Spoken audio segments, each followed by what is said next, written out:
খুব দুশ্চিন্তা ও হতাশার মধ্যে পড়ে গিয়েছেন, জাস্ট একটি দোয়া আপনি অন্তরের ভিতরে জারি রাখুন, তাহলে আপনার এই দুশ্চিন্তা, আপনার কষ্ট, আপনার এই হতাশা এক নিমেষেই দূর হয়ে যাবে। আমার প্রিয় ভাই ও বন্ধুরা, আমরা যখন খুব কষ্টের মধ্যে পড়ে যাই তখন মনে করি আমাকে দিয়ে কিচ্ছু হবে না, এই পৃথিবীতে আপন বলতে কেউ নেই, কে আমার পাশে নেই, আমি কি করব, আমার কি হবে, ব্যবসায় ধরা খেয়েছি, পাশ থেকে মানুষ চলে গিয়েছে, এই ধরনের অনেক প্রবলেমের ভিতরে পড়ে যাওয়ার পরে, টেনশনের ভিতরে পড়ে যাওয়ার পরে মন খারাপ হয়। একটি কালিমা যদি আপনি জারি রাখতে পারেন তাহলে 100% আপনার মনের ভিতরে প্রশান্তি আপনি ফিরে পাবেন। আমার প্রিয় ভাই বন্ধুরা, আপনি আল্লাহ রাব্বুল আলামিনের এই কালিমাটি পড়বেন, লা হাওলা ওয়ালা কুওয়াতা ইল্লা বিল্লাহ। আপনি আল্লাহ তাআলার কালিমা পড়বেন, লা ইলাহা ইল্লাল্লাহু মুহাম্মাদুর রাসূলুল্লাহ।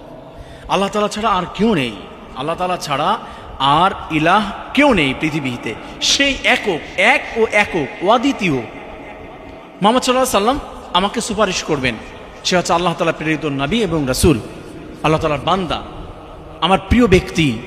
এটা মনের ভিতরে যখন ভাববেন যে আল্লাহ ছাড়া কেউ নেই, সে সব দিতে পারে, আল্লাহ রাব্বুল আলামিন ভালো এবং মন্দ, আল কদরি খায়রিহি ওয়া শাররিহি মিনাল্লাহি তাআলা ওয়াল বা'সি বা'দাল মাউত, সে সব দিতে পারেন। এটা যখন মনের ভিতরে ভাববেন, লা ইলাহা ইল্লাল্লাহ, আল্লাহ ছাড়া আর কেউ নেই, আপনাকে কেউ ঠকিয়েছে, কেউ কষ্ট দিয়েছে, কেউ ব্যথা দিয়েছে, আপনি কিছু লস করেছেন, তখন মন খারাপ হচ্ছে, আপনি মনে মনে এই কালিমাটি যখন ভাবছেন, ইনশাআল্লাহ মনটা আপনার ফ্রেশ হয়ে যাবে। আপনি ভাববেন যে না, আমার তো আছে, রব আছে, আর তার কাছ থেকে সব আমি চেয়ে নিতে পারতেছি, সো আমার কিসের টেনশন। এটা মনের ভিতরে যখন আপনি রাখতে পারবেন, আমার প্রিয় ভাই বন্ধুরা, আপনার সমস্ত কষ্ট ইনশাআল্লাহ দূর হয়ে যাবে। আল্লাহ রাব্বুল আলামিন সবাইকে এই কালিমাটি 24টি ঘন্টা অন্তরের ভিতরে সেট করার তৌফিক দান করেন। মৃত্যুর সময় আল্লাহ তাআলা প্রত্যেকের জবানের ভিতরে জারি করে দিয়েন, লা ইলাহা ইল্লাল্লাহু মুহাম্মাদুর রাসূলুল্লাহ।